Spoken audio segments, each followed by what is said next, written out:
नहमदुहु व नुसल्ली अला रसूलिहिल करीम अम्मा बाद फ़ाऊज़ु बिल्लाहि मिनश शैतानिर रजीम बिस्मिल्लाहिर रहमानिर रहीम।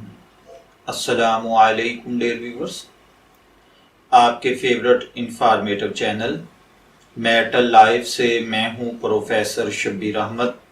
हमारा आज का टॉपिक है हरामकारी की इद्दत। एक सवाल है कि क्या एक मर्द और औरत जो एक अरसे से ज़िना में हरामकारी में मसरूफ़ हों और लोगों के मालूम हो जाने पर वो हरामकारी के दौरान दो आदमियों की गवाही में निकाह कर लें और इसमें वो इद्दत ना करे, तो क्या ये निकाह दुरुस्त है या बातिल है? तो याद रखिए, हरामकारी की कोई इद्दत नहीं होती। इन्होंने अगर ये निकाह कर लिया है तो ये दुरुस्त है। अल्लाह ताला इनको इस निकाह की पासदारी करने की तौफीक अता फरमाए।